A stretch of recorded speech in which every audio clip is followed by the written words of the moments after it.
season finale of Chris's Classic Cinema. I'm Chris Wyert. And I'm Jacob Nemuth. So, it's our final episode for Season 1. Don't worry, we'll be getting into Season 2 later this year. So, we're going to be doing something different.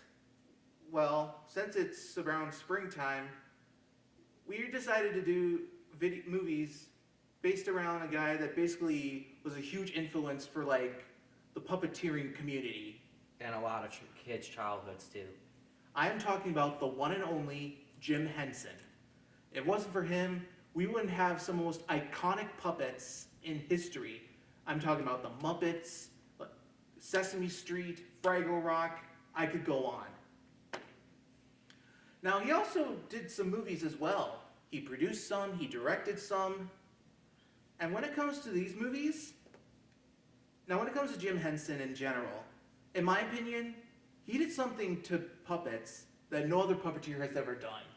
No. When it came to characters, some of the most iconic characters you think of, like Kermit the Frog, or Miss Piggy, or Fozzie the Bear, or so on. He and his crew was able to give them almost living, breathing souls that you could almost believe that they were real. Mm-hmm. You almost want to believe that they are real creatures. Mm-hmm. Unlike other puppeteers that just do this.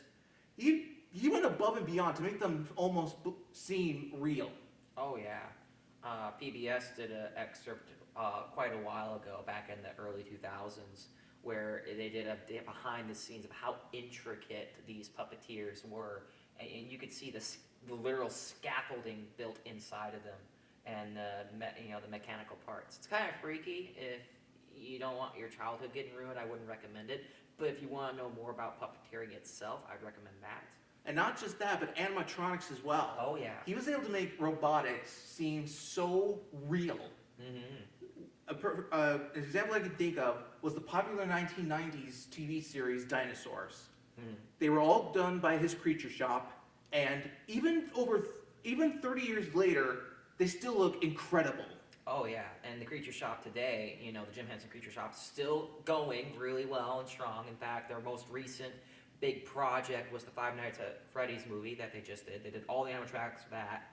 And if you want to know more about the behind the scenes of how the Creature Shop is still going and kind of all of the cool things about that shop, Adam Savage, Mythbusters, actually has his own personal YouTube channel called Adam Savage Tested, and he actually did a tour of not only the Creature Shop, but also got to talk to some of the puppeteers.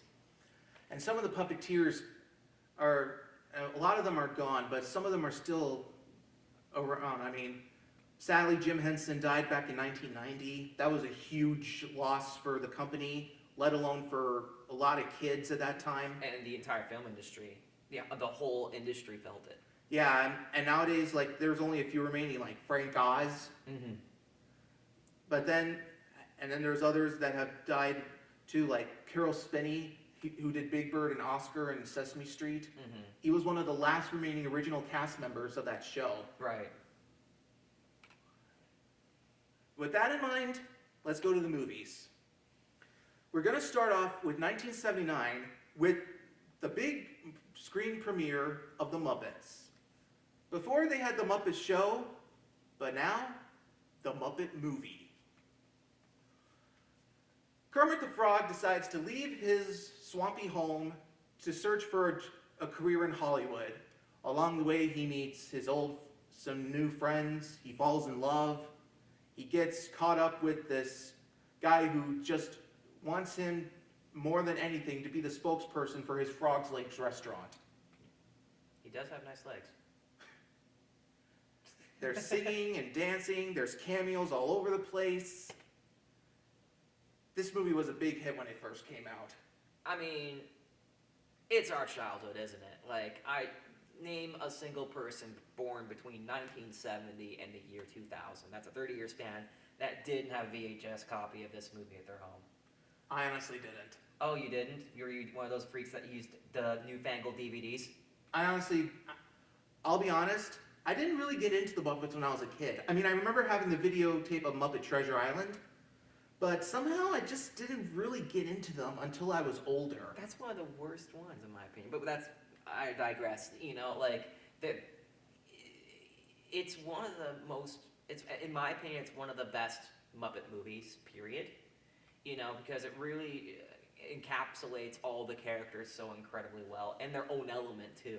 Yeah, I mean, right at the beginning, you can see them getting ready to watch the movie about their origins. You can see Kermit, the two old guys, Statler and Waldorf. And rolling in this big boat of like a Cadillac or a Lincoln of some sort. They're being driven in on this big limousine, you know, jet black limousine. Yeah, and even... Right in the Universal. Yeah, and Kermit's telling his nephew Robin if it's how it all actually happened, how the Muppets got to... Animals going ham on a theater seat, as he does. Yeah. Yeah, and of course Fozzie's trying to do jokes, waka waka. Yes. Now this movie is just, it is just so good. It's a very good movie. It holds up. It's like one of the family movies you have got to see at least once. Yeah, it nearly revived a dead car brand too. The what? A dead car brand. Oh. Studebaker. Oh, yes! The Studebaker. I don't think anybody under the age of 40 would know what a Studebaker is had it not been for this movie. Honestly. The only other time the car brand died in the 60s. So we're talking like so back in 79, a Studebaker would have been seen as a run-down hunk of metal that you couldn't get parts for. The only time I've ever seen the only other time I think I've seen a Studebaker was on a TV episode of Knight Rider. That's basically it. There we go. That's about sums it up right there. And then when it comes to like the characters, I mean, Kermit the Frog, he's dreaming big. He has his soul in his banjo. He has got a lot of talent with his voice and the dancing. But then there's the puppeteering. Jim Henson went above and beyond to make these creatures seem so real. Mm-hmm. That first sequence with him in the swamp. Yes. He's literally puppeteering underwater in like a tin can with nothing but his arm up. Yeah. Playing banjo too, mind you. I mean, the banjo was of course dubbed in later, but... Yeah. And next thing you know, they're using these really long puppet strings going down to make us believe that Kermit is actually riding a bike. Oh yeah. I mean, granted, you can see the strings nowadays if you got a clear enough television set. But back in the day, it was mind-blowing. It was mind-blowing what they were pulling off back then. Again, just the contraptions that had to be purpose-built for one scene sometimes. I mean, just that scene alone in the swamp. I mean, you can tell that Jim Henson wanted to give Kermit the big screen debut he wanted. That he deserved. Exactly. I mean, if I recall, now he has a star on the Hollywood Walk of Fame. Oh, yes, he does. Yes, he does. Yeah. And when it comes to the cameos, too, I mean, he had some very big names from, not just back then, but even to this day. Oh, yeah. I mean, you had big stars like Bob Hope, Steve Martin, Mel Brooks played a mad scientist. Yeah. Orson Welles played a Hollywood CEO. Yeah. And even Cloris Leachman. Mm-hmm. That's right, Frau Blücher was in this. It was an insane movie. But with a name like Jim Henson, back in '79, you know, Jim Henson was already a pretty big household name in Hollywood. I mean, heck, the first big cameo we see is Dom DeLuise telling Kermit to go to Hollywood. Exactly. You know, and playing a talent scout in a swamp boat, of all things. Yeah. Running for his life, paddling for his life away from alligators. Yeah, I mean, when it comes to Dom DeLuise, I basically grew up with him in all those Don Bluth movies. Mm-hmm. Mm-hmm. God rest him. Mm-hmm. Other than that, I mean, when it comes to just and then you have Charles Durning as the guy who owns the Frog Legs restaurant. He wants Kermit more than anybody to be his spokesfrog. Because of the legs. Yes. His dancing ability. He is willing to chase him across the entire country until he gets what he wants. He does not take no for an answer. He didn't get what he wants, thankfully. But at least his I think it was his agent or sidekick helped the Muppets out. Yeah, the sidekick helped the Muppets out, and I remember them dancing for joy at the demise of the character. You know, like literally jumping up and down for joy at the end, towards the end of the movie. And then you have the songs, because when it comes to the songs, I mean, I found out that this movie the soundtrack even earned the movie a Grammy. Oh yeah, understandably so. Yeah, it was, if I recall, it was for like Best Children's Album. I mean, the Rainbow Connection song being the most famous song, one of the most famous children's songs of the late 20th century. You can't think about Kermit the Frog without instantly thinking of that song. Without the Rainbow Connection and It's Not Easy Being Green. And I mean, Those are two songs. it's just like Judy Garland with Over the Rainbow and the Wizard of Oz. You can't think about the song without instantly thinking about her. Exactly. And when it came to the Rainbow Connection, it was basically like a new version of Over the Rainbow, but my God. Even over almost 50 years later, it is still so heartfelt. It is. And driving, and I think that's an overall theme of the movie is the Rainbow Connection. Because that's the opening song, and it's also the closing song. And you could see elements of the rainbow being sprinkled throughout the movie. Like, for example, when they are driving the older car after they get rid of the Studebaker, they have that other station wagon that was done up in rainbow graffiti. And then they were driving the bus that was also graffitied for a good chunk of the movie. Oh yeah, from the Mayhem. And then, of course, you have the closing sequence, which I won't talk about. But I challenge anybody to see how many characters you can recognize at the closing sequence. And not just Muppets too, Sesame Street characters as well. I mean, even Big Bird had a scene in it alone with Frosty and Kermit. Oh yeah. You know, so it was they pulled all the stops on this one. They literally had dozens of characters. Hundreds. Yeah. Hundreds of characters if you look at the ending sequence. Yeah, I mean. And then when you have like some things like with Miss Piggy, I mean, the way she's going nuts after Mel Brooks tries to brainwash Kermit. Oh yeah. That scene alone is one of the funniest in the movie. It is. Any scene where Miss Piggy goes ham. She's is funny. If she was here, she would karate chop you like that. Yeah, I couldn't help it. That was unintentional. Yeah, and like I said, the other characters, they're really great. I mean, you have Fozzie, you have the band, you have Rolf the dog. Oh yeah, and then Gonzo. Who could forget Gonzo? Oh yes, and of course his chicken Camilla. Of course. When it came to the Muppet movie, it was a huge hit at the box office. Critics loved it. And when it comes to the production alone, it was big. I actually found out, if I recall, I think they shot some of the movie in England. Uh-huh. Yep. But still, it really gives that American feel. In London, actually. And somehow it still looks American. I remember watching on YouTube these old home movies that Jim Henson made during the filming. Which he made many. And the ad-libs that they did are awesome. Oh, yeah. I highly recommend watching the home movies. They're absolutely hilarious. And if you own like a Blu-ray or a DVD version of the movie, you'll also get some of the home movies included as a bonus feature, if I recall correctly. You can just tell how much fun they have bringing these characters to life. Oh, yeah. And you can just tell what the friendship they have. Yeah, and you can tell how, even when they were making the movie, how well documented everything was. To like OCD level of documentation, to the point where everybody that had even a little bit of part of it knew exactly what was happening, every single tier of the movie, every single step. Yeah, and when it comes to the music by Paul Williams, he ended up earning 2 Oscar nominations: Best Musical Score and Original Song for the Rainbow Connection. Apparently, it lost both Oscars. And a lot of people to this day still think the Rainbow Connection should have won. I agree. It lost to that song. It goes like it goes from the Sally Field movie Normal Ray. Highway robbery, if you ask me. Highway robbery. Especially since the song has now been preserved in the National Recording Registry of the Library of Congress.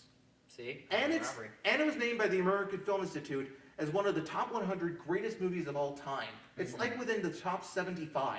Oh, yeah. And the movie itself was preserved in the National Film Registry back in like 2009, if I recall. That shows how iconic this movie is and how groundbreaking it was for the Muppet franchise in general. and not just the Muppet franchise, but Jim Henson as an individual, and also the studio. I know that Universal also had a big part in it as well. You know, Universal being gracious enough to actually distribute the film. Yeah, but now, and of course nowadays it's owned by Disney, so It is owned by Disney. you can find it on Disney Plus. Yeah, it's not hard to find this movie anywhere. I rented it on YouTube for a couple of bucks. It's not that expensive if you rent Yeah. it. All in all, ratings. I mean, if this isn't a 5, I'll eat my shoe. I mean, how can you not give it a 5 out of 5? I can agree. This is definitely a must-watch. Oh yeah. Because this movie, it has so much heart, it has so much comedy. Mm-hmm. It's practically one of the best family movies you can think of Yeah. that aren't animated. That are animated. We'll touch on that briefly, but yeah. Yeah, so that was the Muppet movie.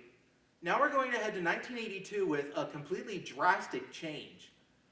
During the 80s, Jim Henson wanted to do, along with the Muppets, some movies that were really different from what you'd think.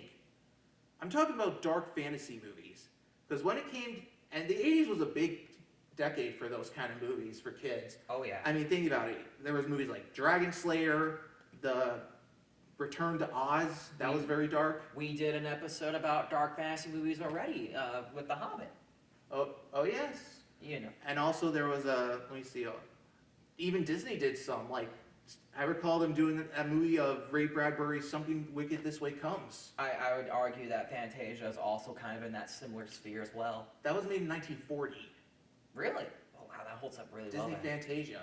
Man, that holds up way better than I thought it would, because I thought that was way newer. Yeah. Okay. Well, anyway, so Jim Henson and Frank Oz decided to direct a very unique story called The Dark Crystal.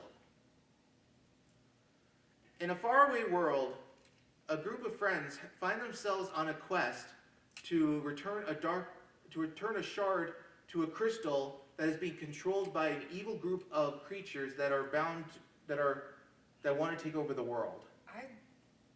I wouldn't say that it's a group of friends. It's two Gelflings. Yeah, basically, almost.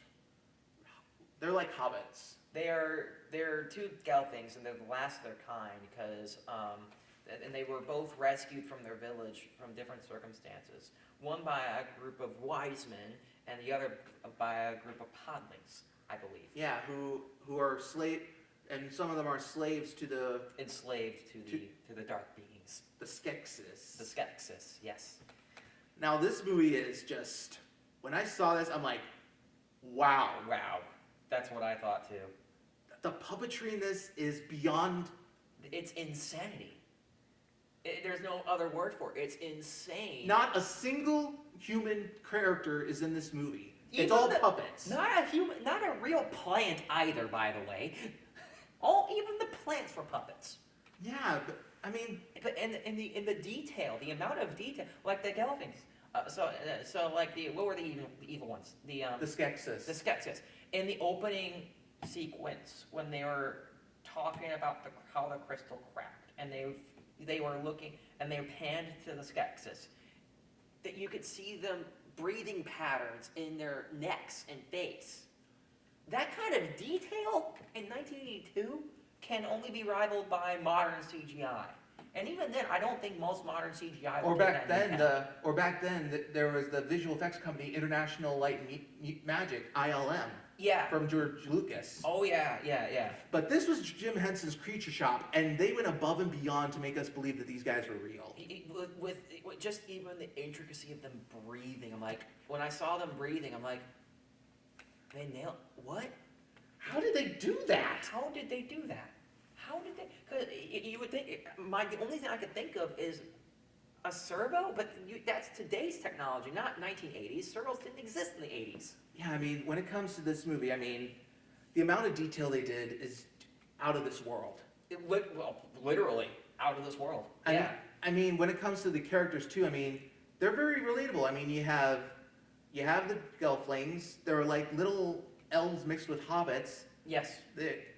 They're on this quest. They're very they know what they have to do, but yet they also form friendships along the way. Yes, and they both have extremely difficult, different skill set. The male Gelfling, the one that is focused on, he has a lot more knowledge in the academic knowledge. So knows how to read and write, has a lot of background knowledge on history. Whereas the girl is basically a friend to all nature. All nature, and she knows how to communicate with everything and everyone. Way more athletic too, and is able to hunt, is able to fly. You have the wise mages who are just so incredible looking. Oh yeah. The way that they walk so slowly. Because it kind of drives home the point of how old and frail they are. I found out that some of those puppets actually had to take like 4 puppeteers at one time. Does not surprise me. That's about as much as it took to make Jabba the Hutt in Return of the Jedi. Yep. For one movie. And then you have the Skeksis. Each one has its own unique design, yet they are all just so slimy and conniving, and they all have their own personality as well. I mean, you have the Chamberlain, who at first he is stripped of his title after losing a challenge, but he wants everything he can to get it back. Not only that, but also at one point goes for the crown of the Empire. Right when the Emperor's on his deathbed. Basically, yes. And then you have the guy who takes his place, and he is just power hungry. He wants any threat to his power wiped out. Not only, well, yeah, you could tell how brutal he is as well, but you could also tell how clumsy they are. They're a little slow sometimes, because obviously they have a lot of power and wield a lot of influence over the land, but it's also, you can even tell that but here's the twist of it all, right? They're dying out too. Yes, as well as the mages. Mm-hmm. And they're actually spiritually linked, so if one dies, the other one dies. Yeah. Which I thought was a really interesting concept. And it's revealed why that is at the end. But we won't give any spoilers. When it comes to the Skeksis dying, you literally see the Emperor crumble like dust. Crumbling to dust. I told my friends when I was watching this that I'm going to tell my kids in the future that that's what will happen to them if they don't eat their vegetables. I think it would work. I think I would get my kids addicted to broccoli with that logic. But then the whole quest. I mean, it's just amazing going from one place to another, seeing new characters at the time. I mean, you have this crazy old lady who basically has an observatory, like an actual full proper. The only other time I've seen anything like even closely resembling that was in a much later film, The Tomb Raider. That's 15 years later, by the way. Like 15, 20 years later, The Tomb Raider, where they had a similar, like, intricate, this massive observatory, Yeah. It's like, I didn't think that sort of prop was possible in 1981, 1982. Well, when it comes to 1982 too, I mean, the sets, the costumes, the cinematography, they're almost A-class. They are A-class. Like, a lot of the stuff and stunts they did hold up today. Like, even the special effects where they had the lightning scattering across the landscape with the castle in the center. It's like, that's incredible. I mean, personally, I'm disappointed it didn't even I'm completely disappointed this didn't even get one Oscar nomination. Criminal. Like, I do understand why. Like, I think that it was the Gelfling characters themselves, like the male Gelfling was a little bit of a weak character in terms of its dialogue. His dialogue was a little bit weak. Yeah, and then there are times when you can tell that it was actually not a puppet. It was just a guy in a costume during the walking and running sequences from far away. Yes, they did have to cheat a little bit, but I wouldn't have blamed them if they cheated. I'd be surprised if they didn't cheat more, actually. Yeah, but still, I mean, the cinematography is beautiful. Absolutely amazing. I was wowed by the, like I mentioned before, the landscapes. Even the landscapes were puppets. Like the plants were puppets that were well timed and coordinated. And even the introduction, like the intro to the movie with the narration, that gave me goosebumps. Like, that whole thing gave me goosebumps. Yeah, and just the music too. I mean, it has that grand scale thing like Lord of the Rings. Oh yeah, oh yeah. And to think that we reviewed another movie that was from this exact time frame with a special guest, and we reviewed Lord of the Rings. That came out around the same time, right? That was also around 1978, 89, 79, 1980, right around there. Doesn't even come close to this. Doesn't even come close. Amen to that. Like, it's a night and day difference, and you can see you can see that you can definitely this along with all with the Muppets are the reasons why puppeteering for fantasy films and children films were king for so long, and why a lot of people a lot of bigger studios were so hesitant to incorporate animation. Yeah, well, unfortunately, it would all. I mean, it's a shame that this was around the time when CGI was just starting. We'll talk about that in a couple movies from now. Yeah. Now, when it comes to this movie, it was a box office success. It didn't get quite the reception at first, but nowadays it's considered a classic. It is. In fact, even with the Dark Crystal, that's associated with a lot of EDM stuff. A lot of the elements have been incorporated into modern media. The Crystal Method, some of the songs that the Crystal Method did, which is a big EDM group in the early 2000s, incorporated some of the dialogue from the Crystal Castle. And I know that a few years ago, Netflix actually did a prequel TV series, Age of Resistance. Yes. Unfortunately, it only was canceled only after one season.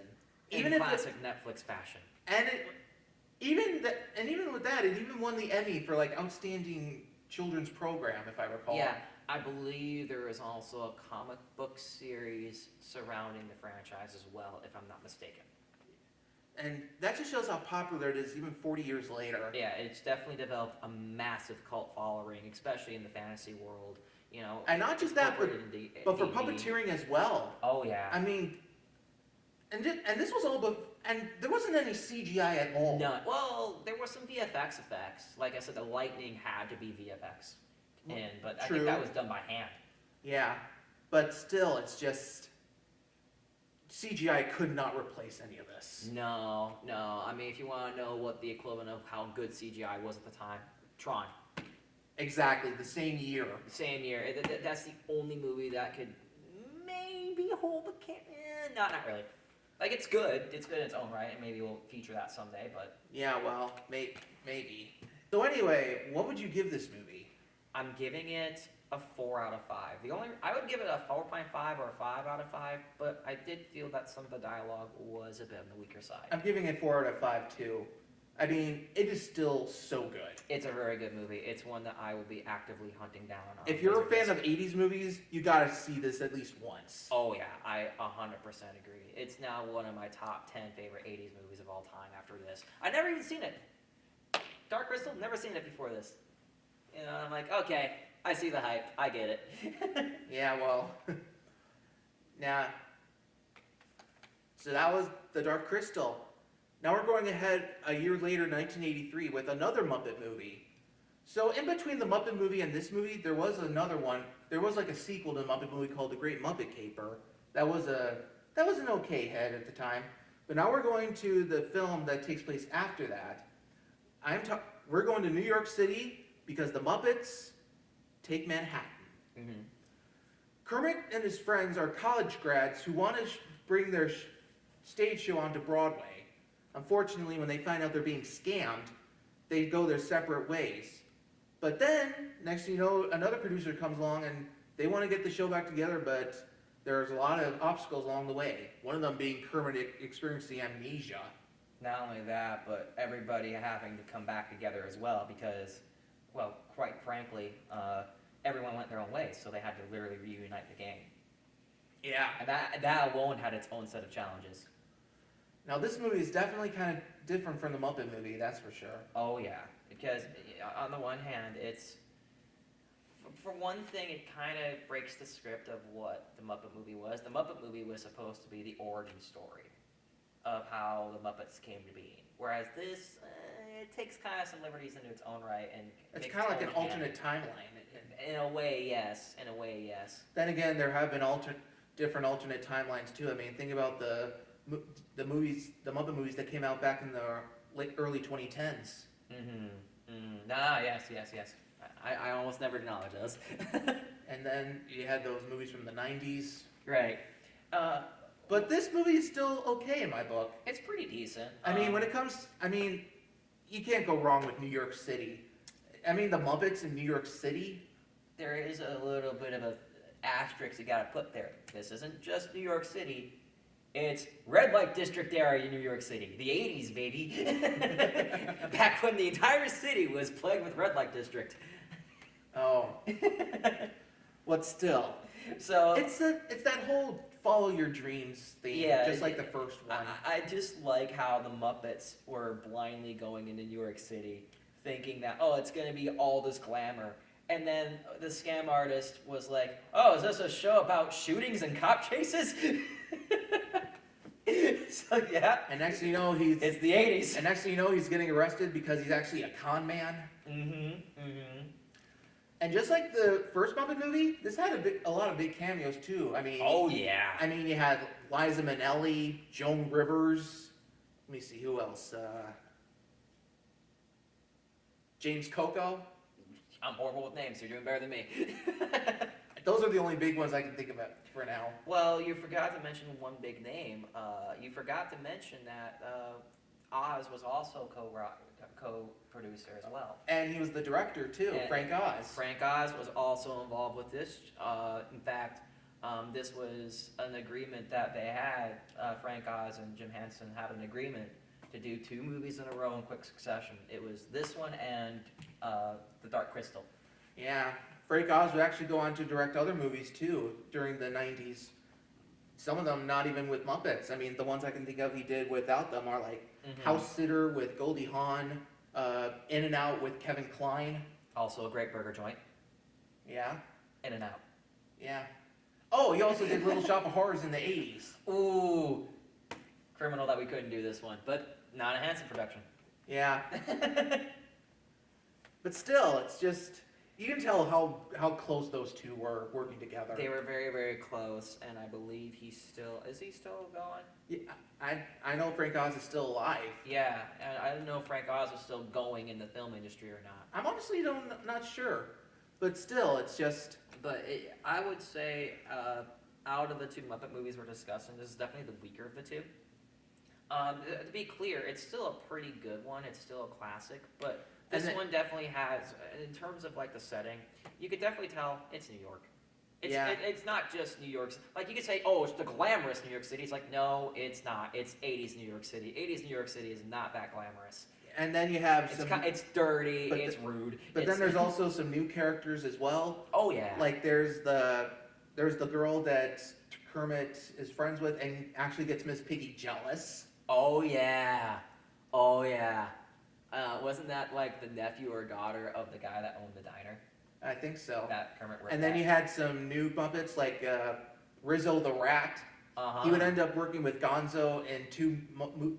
He'd end up being like Gonzo's best friend in 2 movies in the 90s. Oh yeah. In fact, he even became a recurring character throughout for the franchise thus forth. And the puppeteer that actually did Rizzo, Steve Whitmire, would actually take Jim Henson's role of Kermit after he died.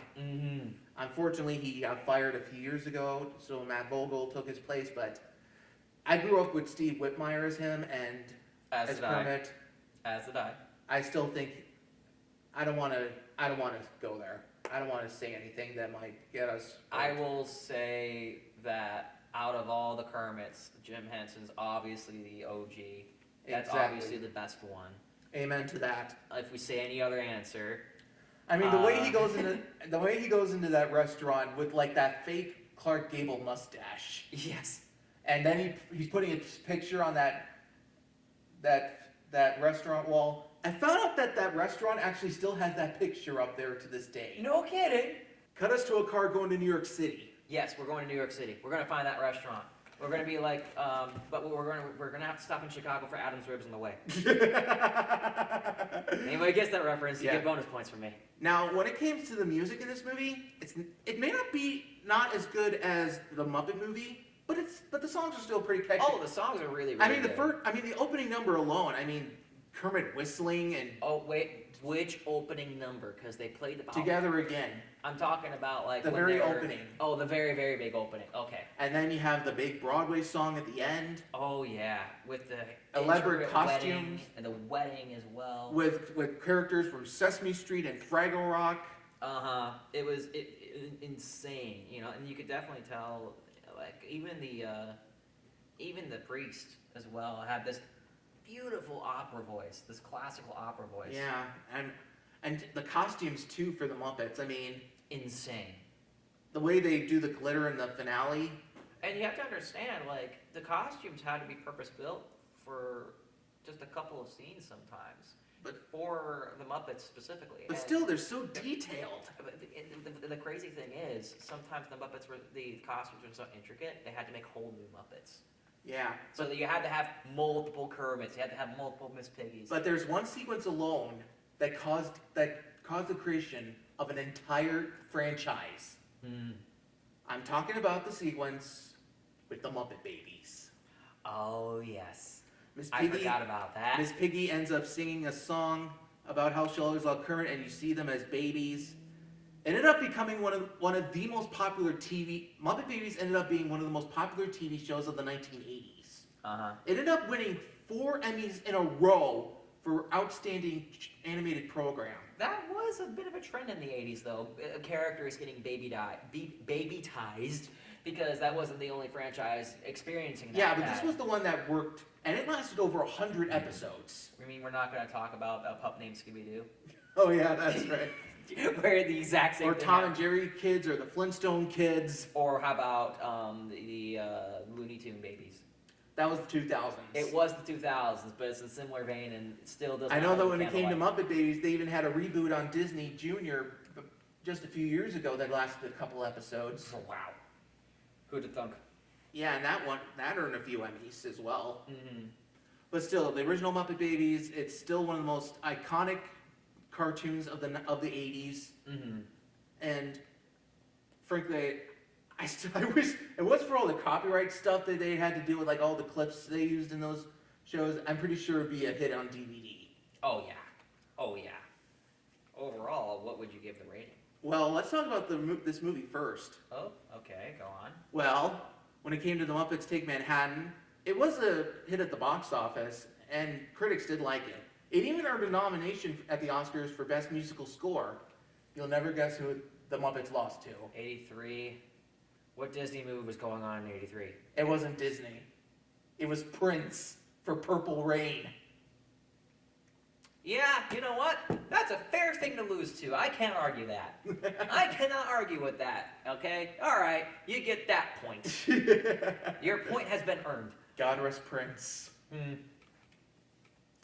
But still, and if I recall, just recently, they just released like a 4K Blu-ray release of the Muppets Take Manhattan. Oh yeah, like, again, this is an era where film could go way higher than 1080p. You know, like when they were filming stuff back in the day, just the, you know, because VistaVision, you know, this was using VistaVision, I believe. The cameras didn't have a resolution per se. It was more like how good the film itself was. You can go really insane resolutions even back then. And I mean, just those shots of New York City, they are just so good. They're really good shots of New York City. But although back in the 80s and 90s, that was the prime of, you know, helicopters and taking beautiful shots of New York City. Yeah, so I wouldn't be surprised if some of it was stock footage.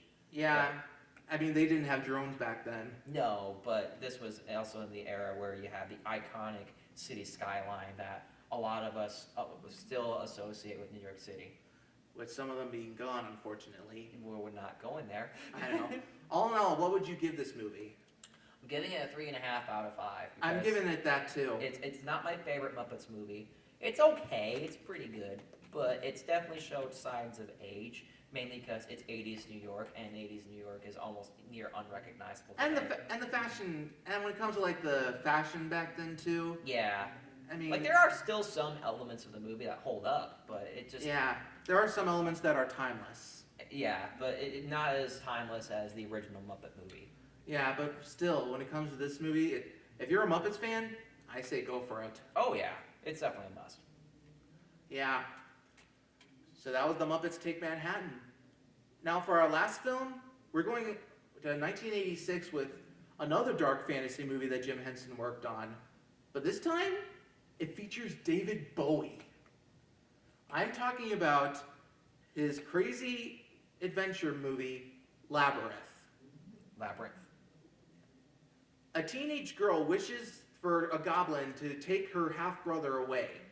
When her wish actually comes true, she decides she wants him back and goes on an adventure to find him, meeting some friends along the way, while also facing with the Goblin King, who wants to keep the baby as his own.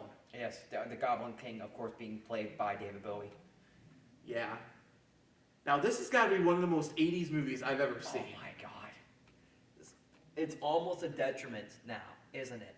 Like, I'm sure back then it was like the movie, but there were some parts of the movie that were just too painfully 80s, okay? I mean, this movie... this was too painful. I mean, even when it comes to like movies from back then, like E.T. or The Goonies, there's still some things that are still good to this day. Oh, but, yes, but this takes it to a whole nother, oh my... I mean, just David Bowie's music alone. Just his hair alone. You can't... forget the music. Music was terribly 80s, but still pretty good. But the hair... I mean, it might as well be a mullet. What do you mean might as well be? But still, when it comes to this movie, it was a really interesting take. Interesting is, I guess, the best way to put it, yeah. I mean, you have the main character, Jennifer Connelly, as the girl, teenage girl. As Sarah. She plays a spoiled brat, but she matures as she goes on her adventure. She's willing to do anything to get her half-brother back, even though she made the wish. She realizes she was wrong. I didn't care for the character too much. She only spoke in playwright. Oh yeah, that's right. She only spoke in Shakespearean playwright, and that wore thin on me very quickly. And I kid you not, is it appropriate to have a drinking game where she goes, where you take a shot every time she goes, it's not fair? I mean, is that appropriate to say on television? We're gonna find out. But I felt brat is the way I would put it. Yeah, she was a brat. She was a spoiled, rotten brat that... It's like an opposite Alice in Wonderland. She was a spoiled, rotten brat that took... And I liked how the character that we're supposed to be rooting against called her out and said, you always take everything for granted, don't you? I've done everything for you, and you just keep taking things for granted. Yes. It's like, you know what, we're supposed to hate this character, but I'm actually siding with him. I mean, David Bowie, you can just tell he is enjoying every single second of his performance. Oh, see, this was in his heyday when David Bowie was going pretty hard on a lot of stuff, though. Yeah, I mean, the 80s was when he was at his peak. It really was, and well, let's talk about the movie, from an 80s perspective. Like, for its time, it was still very good. The puppeteering was fantastic. I mean, you have that one character, Huggle, that's pure that's an animatronic suit, but it still looks so good. Yeah, but there were points where it was nothing but puppets. it was puppet. There was actually two versions of Huggle. There was the puppet version and the animatronic version. They actually made two different versions of Huggle depending on what the scene they needed to film. I did remember reading that. Cool. And then, of course, you had the big, what was his name? The big guy. I don't remember, but he had like those big tusks. One moment, please. We're going to pause so that I can look it up. But I know he was voiced by the same guys who voiced Animal.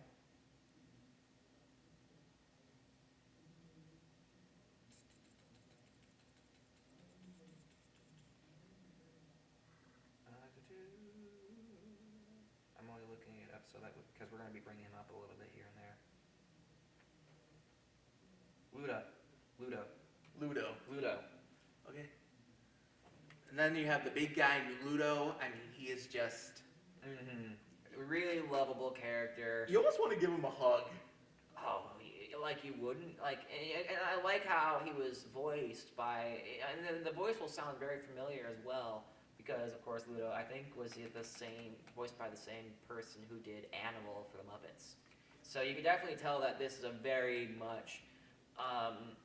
this was definitely a Jim Henson production. You could tell it was a Henson production because of... Even Jim Henson directed it. Because you can recognize a lot of the voices. You can recognize a lot of the characters. Yeah, but when it comes to the... And then you have the songs from David Bowie. Oh. If I had to pick any movie that... If I had to pick any movie with songs that just scream 80s, this is it. I mean, they're almost music video quality. They really were. If this movie was just done as a musical, like it was done as a musical, but if this was just aired straight on MTV, I don't think anybody would have batted an eye. And you just sprinkle out, just sprinkle the musical sequences on MTV. I don't think anybody would bat an eye. I mean, you have him singing about one song about him just wanting to have how much fun he's gonna have with having the baby. Next you know he's doing this song where the girl ends up in like this dream sequence where she finds herself at this very elegant ball and never eat a peach from a stranger. Never eat a peach from a stranger. That's why. Yeah, I mean, this movie is trippy for an 80s movie. Oh my god. It's almost psychedelic. It really is. It is insanely psychedelic. And this was the 80s, not the 60s. But again, I think that almost hurts it in a way. Yeah. Because it does, Sarah is insufferable. She really is. She's an insufferable character that I just cannot get with. I mean, you get her journey. She wants to save her half brother because she did a wish she didn't mean. She did and she didn't, right? You could tell she was definitely extremely irritated. But screaming at a baby? Come on, you don't scream at a baby. I mean, it's your brother for Pete's sake. Yeah, well, even so, you just don't scream at a baby, even if it isn't your brother. Yeah. And it's like, ugh, she was insufferable. And it's like I said, it's like an opposite Alice in Wonderland.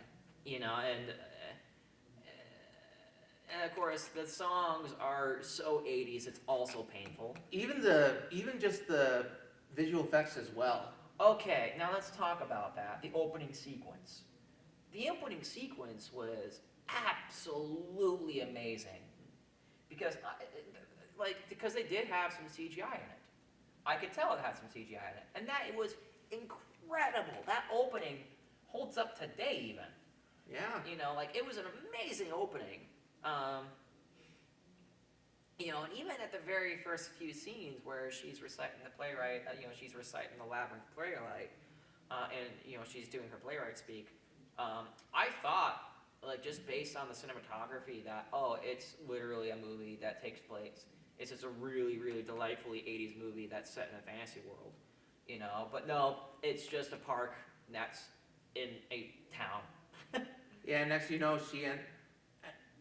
I mean, just the whole idea of her going to another world. Like I said, it's basically like another version of Alice in Wonderland or The Wizard of Oz, with her meeting friends along the way. Yeah, I think that's a good way to put it. It's like an 80s Alice in Wonderland. Yep, in all the worst ways too. Yeah. Unfortunately, because again, I think that. But still, but David Bowie, he owned his role. Oh, he owned it.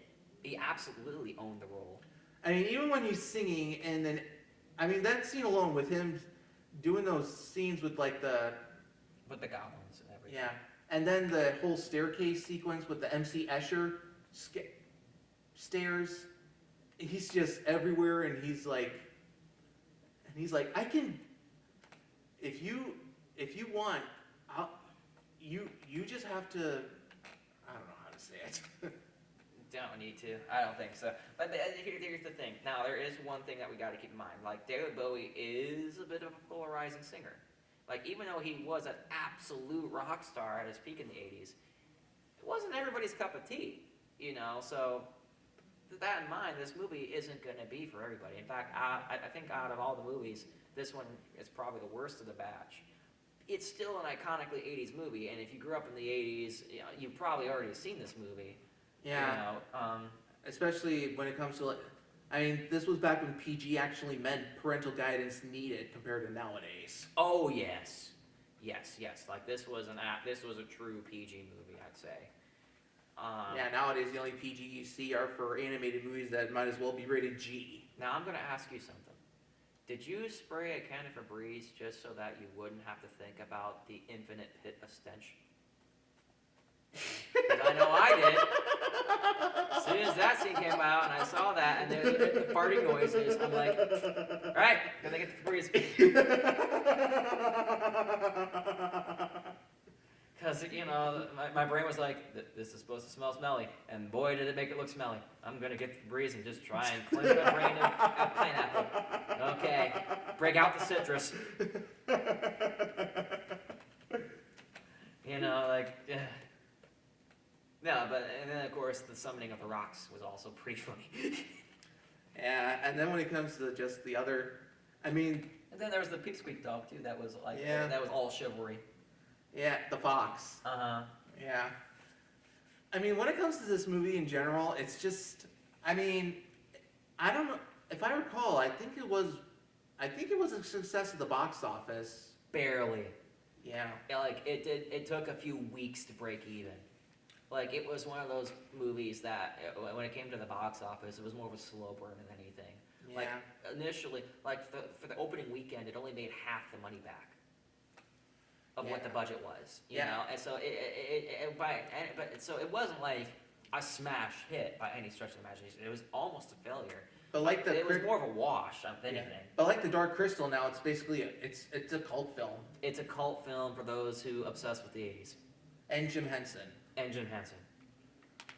Unfortunately, this would be one of the last films that Jim Henson directed before he died in 1990. Yeah, he did one more film after this, and we discussed even reviewing that one, but we felt that one was a bit too dark, so we decided to just go with Labyrinth and Castle. Well, he didn't actually direct it. He just helped out with it. The Witches. Yes.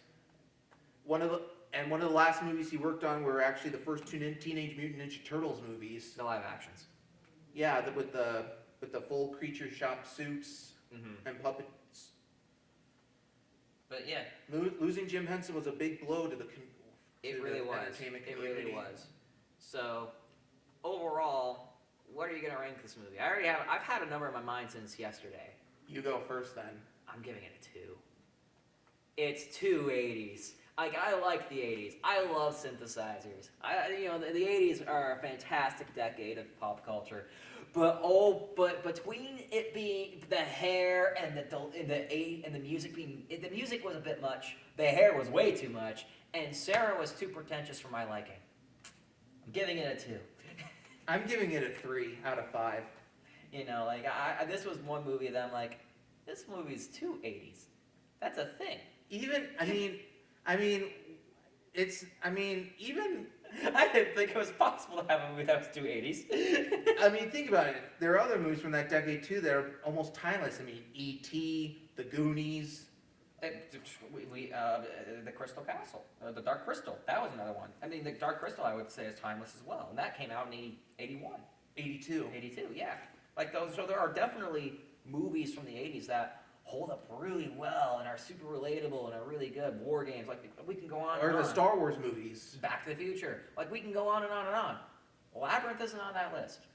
It is just simply not cutting the cheese. It's there we go, cheese. It's too cheesy. It's too cheesy of an 80s movie for me. Yeah. It's a shame that David Bowie's gone though. Oh, yeah. God rest him, because you can tell he enjoyed every moment of it. Yeah, this was kind of, because this was, I believe, in his career where he had finally kicked his drug addiction. And he was like in the process of kicking his drug addiction. And so this was kind of his secondary glow up period where he was, kicked his drug habits and is now PC only, and it was just going PC only. Yeah, but still, he was basically. If it wasn't for him, I think this movie would have been worse. Yeah, if you would have put anybody else in that role. But what about some other pop idols of that time, like say Michael Jackson or Prince? If you were to put anybody else as the Goblin King, I would argue that Cyndi Lauper would be the only other person that'd be appropriate, because she had equally as obnoxious hair and was equally as flash in the pan singer of the 80s, and could definitely pull off the evil role pretty well. Interesting choice. I think if you were to do a Goblin Queen, it'd be Cyndi Lauper. Yeah, well. But I'm also biased. I love Cyndi Lauper. Yeah. So, as you can see, Jim Henson had quite a few good movies under his sleeve. Not only that, but a huge impact on everybody. Literally everybody. With the puppeteering community, the entertainment community. Even the public television community. I mean, think about it. The Muppets are still on TV to this day. To this day. Sesame Street is still on to this day. It's been on for over 50 years. Mm-hmm. And even with the old cast members gone, it's still thriving. Very much so, and it's pushing, even now, it's pushing the boundaries of what to teach kids. Like, it's pushing social boundaries even now, which is something that not many TV shows can say they can do. Pushing social boundaries consistently at the bleeding edge for 50 years, that's, no other show can really say that. I mean, there's a couple, but they're not kids shows, that are publicly funded. Yeah. So like I said, this is our season finale, so we won't be doing another episode for a couple of months. And when the time comes, Jacob will. We don't need to talk about that. We don't need to talk about that. Oh. Let's just skip that then. Yes. Let's start over. So this is our season finale, and we'll be gone for a few months, but until then, I'm Chris Wired. I'm Jacob Nemuth. Just want to say thank you, everybody, for watching. There are more episodes to be had if this is the first one. First of all, where have you been? Second of all, check us out on WLOOCA-TV YouTube channel.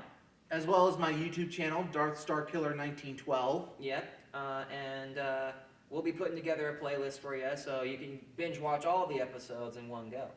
Yeah, so I hope you all enjoyed this first season, and we hope to see you in season 2. Yes, and if you have any ideas of what you want us to do, leave a comment in the YouTube videos. Until then, thanks for watching Chris's Classic Cinema. And thank you so much for watching.